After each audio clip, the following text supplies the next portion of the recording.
There's a toll John Shipton has taken that no parent should have to endure. It's a 14-year emotional battle he's had to deal with because of his son's persecution for alleged crimes that have failed to be proved. Shipton's son, of course, is Julian Assange, the man the US has hunted and accused of being a spy for doing his job as a journalist.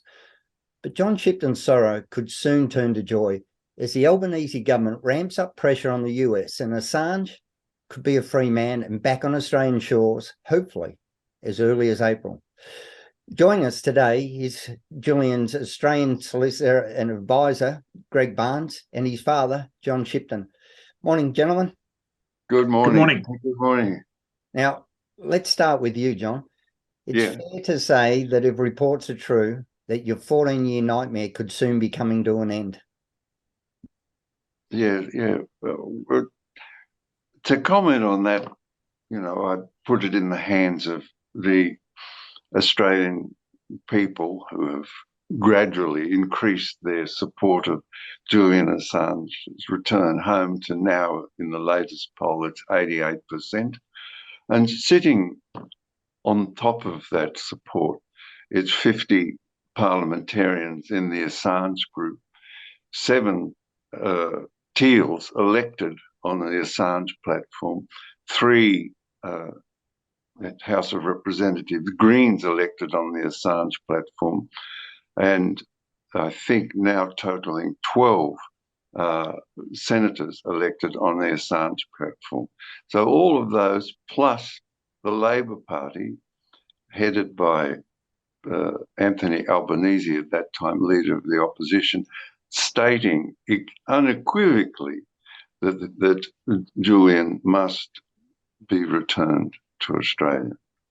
So that we characterise that government and the current majority in Parliament as an Assange success. Yeah, I don't see how any right-minded, fair-minded person can't see that Julian has been wrongly persecuted as a journalist. He didn't steal the documents. They were 2010 from Chelsea Manning, who was then Bradley Manning, exposed to war crime. Greg, this passes every test for it not to be where it is. Yeah, I mean, ironically, we've got Australian journalists who are being lauded and winning awards for exposing alleged war crimes in Afghanistan, and some of those matters are currently before the courts. Here we have an Australian citizen who does the world a favour by exposing, as we have the right to know, exposing war crimes committed on the part of the United States, chilling war crimes committed on the part of the United States. This is a case about freedom of speech, no more, no less. As I say, in Australia, we've got Australian journalists who are rightly being awarded for exposing matters which are similar to those which Julian exposed. He's languishing in a high security prison in the United Kingdom, facing an effective death penalty in the United States of over 170 years for doing the same thing. As you say, Michael, I don't think any fair-minded and reasonable person can see anything other than there's an injustice and an incongruence here that has to be fixed. And while we're talking about incongruency, we've just recently seen the Albanese government repatriate the Islamic State brides as Australian citizens to get them out of the horrific conditions of those refugee camps. The conditions and the deterioration of your son, John, this is cruel and inhumane. He needs to be brought back home and have those conditions eased. So I think, for us, we recognise that it's a global problem with Julian's personal circumstances, that is, being in Belmarsh maximum security prison. But it has a number of really important elements. The first one is, as Greg mentioned, freedom of the press, that is, to be able to read information and discuss it with your friends and come to conclusions about what your government or is doing or not doing. The other is the United Nations made two very strong declarations in support of Julian, which the government of Australia ignored, even though one of the reports is tabled in Parliament, and the United Kingdom and Sweden both derided those reports. The next is the Universal Declaration of Human Rights, which was established by an Australian first president of the United Nations, Herbert Vere Everett. It has been ignored and undone, and having done it in the case of Julian Assange, they'll do it in the case of others. The conventions of asylum, another important element, vital, was presented to the United Nations General Assembly by Australia in 1973-74 and passed with only 16 abstentions. Very unusual and a great victory for Australia. The last, which I think Greg might address, is the collapse of due process. Briefly, that came about as a shield between the people and the state or the sovereign with the Magna Carta, and gradually this wonderful gift of the English-speaking peoples made its way around the world, and the law stands between the state and the people as a shield, which in Julian's case, there are so many abuses of process that it's really difficult to list them, to keep them in the memory. But I think now they're up to 56 abuses of process, so maybe Greg can address that a bit better than me. Yeah, I mean, sure. I mean, Michael, John's point is right. I mean, the abuses of process in this case are the stuff of legend, and an unfortunate legend, not least of which is the fact that Julian has not been able to get bail. I mean, he's, can't think of a case where a person who's fighting extradition is kept in those sorts of conditions for such a lengthy period of time. Now, it's said, of course, that, he's a flight risk.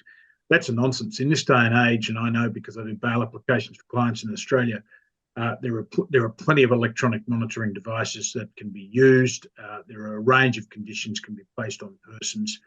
But, of course, you're also talking about a person who has the presumption of innocence, who's being kept in conditions which, Belmarsh is for, people convicted of terrorism offences, serious violent offences.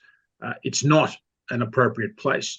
But, there have also been a number of abuses of process along the way, particularly going back now to the role of other countries such as Sweden.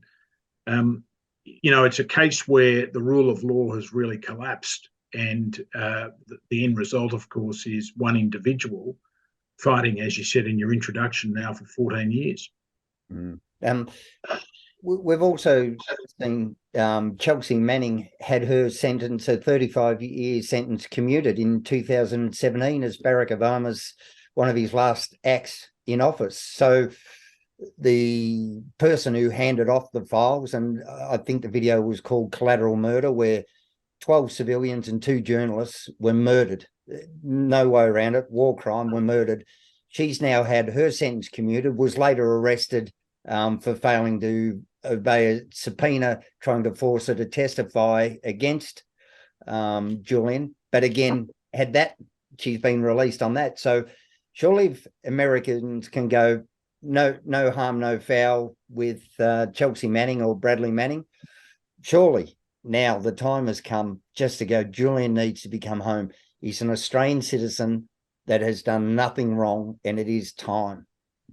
Well, it's a very good point you make about Chelsea Manning, and of course you've got to say in any prosecution this is the case, whether it's in the United States or Australia. Where's the public interest? Where is the public interest in continuing to pursue this matter? There is no public interest in continuing to pursue this matter, but there's plenty of public interest in ensuring that we uphold the rights of freedom of the press and freedom of speech and the rule of law. I don't know, John, whether you want to comment further on that. Yeah, I see that the Foreign Minister of Australia is in London at the moment, and has made a very firm declaration that the law must be obeyed. And I assume that the Foreign Minister is directing that comment towards the English judiciary and the Crown Prosecuting Service, because they are the people who have abused process and used bureaucratic maliciousness in their treatment of Julian Assange. So I would suggest that the Foreign Minister make a firm move by simply instructing the High Commissioner of Australia in London to visit Julian in prison. A simple thing, and it would demonstrate to the Australian public the Foreign Minister's sincerity, and to the United Kingdom government a little thing called diplomatic courage. Speaking of that diplomatic courage, John, we've had, I think it's 6, possibly 7 governments from Gillard all the way through to Morrison who have sat on their hands. I don't know how else to put it here. I don't know how you've endured the roller coaster where you think Chelsea Manning community, is this it? Is it not it? You're seeing your son deteriorate. Are you holding out? Is there a ray of light here with Albanese and Foreign Minister Wong? Is this what's going to get it done, do you think? And Greg, I'll ask you what's changed as well. Well, yes. They've been in government a year. They've only got 2 years to run. The election process starts in about 11 months' time.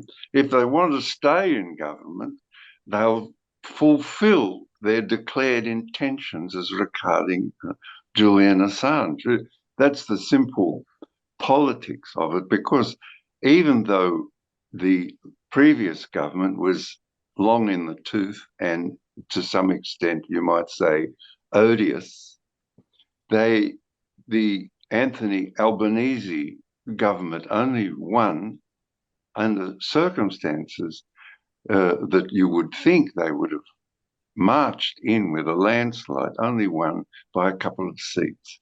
So we're really well aware of the politics of the matter, and we're also equally determined that the will of the Australian people and the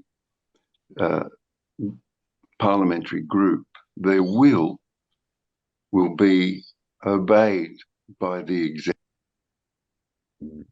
And I mean, the other thing I'd add to that would be, and John's absolutely right, but the other thing I would add to that is that, we saw in the David Hicks case, when Australian governments want something from Washington and they're really firm about it, it happens.